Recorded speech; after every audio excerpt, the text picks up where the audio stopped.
Hi, I'm Natalie. When Linda volunteered to plan Mike's 40th birthday party, I didn't think twice about agreeing. I was drowning in double shifts at the ER and figured, why not let her take the reins? What I didn't know was that she had an ulterior motive, one that would leave me questioning everything. Linda always had a way of romanticizing the past, especially the years before I came into Mike's life. Jane used to make the most divine Sunday roasts. She'd reminisce at family dinners. Or, remember how Jane used to organize those family beach trips?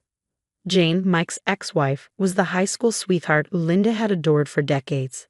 I always tried to be gracious. After all, it's not easy watching your son rebuild his life after a divorce. But looking back, I should have known Linda's nostalgia wasn't harmless. The red flags began to pile up the moment she insisted on handling every detail of the party. "Don't stress yourself, dear," she cooed, her smile tight. "I know all of Mike's friends, and you're so busy saving lives at the hospital." I didn't have the energy to argue, so I let her run with it. I should have paid more attention to the hushed phone calls that ended the second I walked into the room, or the pitying looks from my sister-in-law, Amy, during family dinners. But I brushed it all off. I was too busy ensuring my patients survived the night to notice the storm brewing in my own home. The day of the party arrived, and Linda insisted I work my regular shift. "It'll be a bigger surprise if you arrive with the crowd," she chirped. Trust me, those words would soon haunt me. I arrived at the restaurant in my scrubs, physically drained but excited to celebrate Mike. The private room was buzzing with familiar faces, friends, family, colleagues. At the center stood Mike, his smile wide. But as I moved closer, I felt the energy shift. A small cluster of people was huddled around someone, their attention focused entirely on her. Then the group parted, and there she was, Jane, stunning in a designer dress that hugged her like a second skin, her arm poked through Linda's as they shared a private laugh. My stomach dropped. "Surprise." Linda's voice rang out, commanding the room. "Look who's here to celebrate Mike's big day." Her grin was as radiant as it was calculated. "We've reunited the real family." The silence that followed was deafening. Mike froze, his expression a mix of shock and something that felt dangerously close to guilt. Jane stepped forward with all the grace of a practiced performer. "Happy birthday, Mickey," she purred, using the nickname he hadn't heard in a decade. "I got you something special." She handed him an envelope. "Remember that beach house in Cape Cod we used to dream about? Well, I bought it. Linda mentioned you've been missing the ocean." My chest tightened as the room spun. Linda and Jane had been scheming behind my back, and Mike's face, pale and unreadable, did nothing to steady me. Linda clasped her hands together like a proud matchmaker. "Isn't this wonderful?" she gushed. "It's just like old times." She turned to the room with a nostalgic sigh. "You all remember Jane. She and Mickey were the perfect couple. It was such a shame about their rough patch." A rough patch. That's what she called Jane's affair with Mike's best friend. The affair that shattered their marriage and left him a broken man. The man I helped piece back together when we met. Mike finally found his voice. "Mom, what are you doing?" "Oh, honey," Linda chirped, completely unfazed. "I'm fixing things. Jane's moved back to town, and when she called me last month, I knew it was fate." Last month, while I was pulling double shifts to save for Mike's dream vacation to Europe, Linda and Jane were plotting this ambush. Linda wasn't done. "Oh, when I had the chef make Jane's famous chocolate raspberry cake. Remember how you used to say no one could bake like her?" The final blow, my hands trembled and tears blurred my vision. Without a word, I turned and walked out. Behind me, I heard Mike call my name, but Linda's voice drowned him out. "Oh dear, I hope she's not about to make a scene." Jane would never. I made it to my car before the sobs broke free. 10 years of trying to be the perfect wife, enduring Linda's passive-aggressive remarks, and supporting a man still scared by his past. It all came crashing down. My phone buzzed. A text from Amy. "I'm so sorry. I wanted to warn you, but Mom threatened to cut off my kids' college fund if I did." Another text followed. "You should know what else they're planning. Mom gave Jane your anniversary dinner reservation for next month." Next month. Our 10th anniversary. The reservation I'd booked 6 months in advance at Mike's favorite restaurant. Of course, Linda knew about it. She'd insisted on helping with the plans. I looked up and saw guests trickling out of the restaurant. Then came Linda and Jane, arm in arm, their heads close in conspiratorial conversation. Mike followed, his face dark with anger. Our eyes met through the windshield, and I saw the same lost expression he'd worn when I first met him in the hospital. But I wasn't that Natalie anymore. The Natalie who forgave, who tried to understand. That Natalie was gone.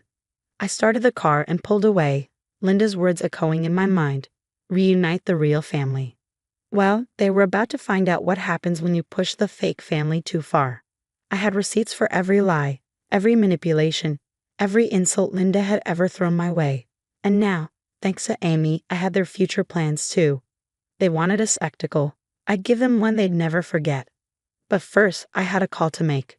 To the restaurant where Jane thought she'd be celebrating my anniversary. The confrontation at Mike's birthday party was only the beginning. Over the next week, I channeled my pain into action. Every snide comment Linda had made, every accidental run-in with Jane, every manipulative scheme. I'd kept receipts. And now, with Amy's guilty conscience working in my favor, I had access to even more.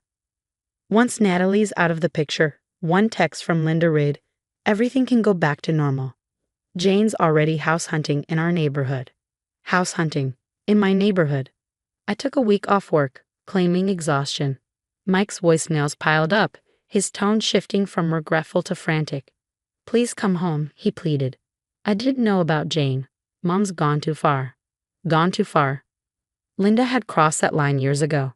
Like when she sent our wedding photos to Jane by mistake, then proudly displayed Jane's wedding pictures during a family dinner. Or when she gave Jane my late grandmother's cookie recipe and praised Jane's version as finally getting it right. But this time, Linda had underestimated me. By day 8, I was ready. Wednesday afternoon, I arrived at Linda's house during her weekly bridge game, the pinnacle of her social calendar. The sound of laughter and clinking teacups floated out as I opened the door. "Natalie," Linda exclaimed, her surprise quickly morphing into a brittle smile. "We've all been so worried. Mickey's been beside himself." "I bet he has," I replied coolly. Then I turned to the women seated around the table. "Ladies, I hope you don't mind an interruption. I have a story to share." "Natalie," Linda started, but I held up my phone. "Did you know Linda's been plotting to reunite Mike with his ex-wife? I have the messages to prove it." I began reading aloud. Text after text, each one more damning than the last. Her friends' polite smiles faded as I detailed Linda's elaborate scheme. The secret meetings, the coordinated events, the deliberate sabotage. "And here's my favorite," I said, holding up my phone. Linda sharing the name of the fertility clinic I used so Jane could time her miracle pregnancy announcement to overshadow mine. The room erupted. Linda's closest friend, Margaret, stood abruptly, her face flushed with anger. "Linda, this is monstrous. We've been friends for 30 years, but this is unforgivable." "It's not what you think," Linda protested, her voice shaky.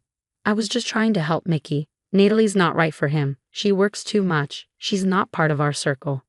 "She's a nurse who saves lives," Margaret snapped. "While Jane, if I recall, was sleeping with the country club tennis coach before she left town." The room fell silent as the weight of Margaret's words settled. At that moment, Mike walked in, his eyes scanning the room. He froze, taking in the scene. Linda, red-faced and defensive, her bridge club in disarray, and me, standing calm and resolute. "Mom," he said quietly, "we need to talk. About all of it." Linda turned to him, tears brimming. "I was just trying to help. Jane's sorry, she's changed. I was miserable with her." Mike cut her off. "And I spent 10 years telling you that. But you never listened because Jane fit your idea of perfect." "But the beach house," Linda trailed off weakly. "Means nothing to me," Mike said firmly, "because the only person I want to share my life with is my wife, the one you spent a decade trying to drive away." Tears pricked my eyes, but I stood tall. "There's one more thing," I said, turning back to the bridge club. "Linda, would you like to explain why Jane's name is on my anniversary dinner reservation? Or should I?" The room went deathly quiet. Linda's friends avoided her gaze as she sputtered, grasping for excuses. "I think," Margaret said, standing with her purse in hand, "we should leave. Linda, don't expect us back until you figure out your priorities." One by one, her friends filed out, their polite farewells heavy with disappointment. Linda collapsed into a chair, her carefully curated facade in ruins. But I wasn't done. Since you love surprises so much, I said, pulling out an envelope, here's one for you. I've accepted a position as head trauma nurse at Boston General. Mike and I are moving next month. Linda's head snapped up. You can't. This is Mickey's home. Actually, Mike interjected, moving to stand beside me. I've already accepted a transfer to Boston. We made the decision last week. The devastation on Linda's face was almost enough to make me feel sorry for her. Almost. As we left, Jane's car pulled into the driveway. She stepped out, all polished perfection, ready to console her would-be mother-in-law. The timing couldn't have been better. Mike squeezed my hand as we walked to the car. I'm sorry, he murmured. I should have stood up to her a long time ago. I squeezed back. We both should have. But we're done with that now. Behind us, Linda's wails echoed through the crisp afternoon air, Jane rushing to comfort her. But for the first time in 10 years, I didn't care. We had a new life waiting in Boston, far from Linda's schemes and Jane's manipulations. And as Mike and I drove away, I felt something I hadn't felt in years. Peace. 3 months after we moved to Boston, Jane announced her pregnancy. Linda called Mike in hysterics, insisting this was his second chance at a real family. She spoke of destiny and redemption, oblivious to the cracks already forming in Jane's carefully crafted facade. Through some hospital connections, I uncovered the truth. Jane had been receiving fertility treatments at multiple clinics, lying about her medical history to maintain her miracle baby narrative. The tangled web unraveled further when her maxed-out credit cards and spiraling debt came to light. With her finances in shambles and her lies exposed, Jane's polished image crumbled. Linda's final play came at Christmas. She showed up unannounced at our Boston home, clutching a tissue and a story. I'm dying, she declared, her voice thick with tears. My only wish is to see my son happy with his true love. Her definition of true love, of course, was still Jane. Mike, who had been patient far longer than anyone should be, had finally reached his breaking point. Mom, he said firmly, guiding her toward the door. I am with my true love. You just never cared enough to notice. And with that, he closed the door on her manipulation for good. Today we're expecting our first child. Linda wasn't invited to the baby shower. Instead, Margaret, her former bridge club ally, flew in to celebrate with us. She arrived with an unexpected gift, Linda's treasured family recipe book. She doesn't deserve these traditions, Margaret said with a warm smile. You do. Occasionally, I catch glimpses of Linda on social media, leaving wistful comments under Jane's posts. She's still clinging to her delusion, a fantasy that has long since unraveled. But here in Boston, far from the chaos they tried to drag us into, Mike and I have built something real, something that no amount of manipulation could ever touch. And Jane's beach house, it was foreclosed on last month. Turns out, perfect facades don't pay the mortgage. They say karma finds everyone eventually. Sometimes, though, it just needs a little push in the right direction.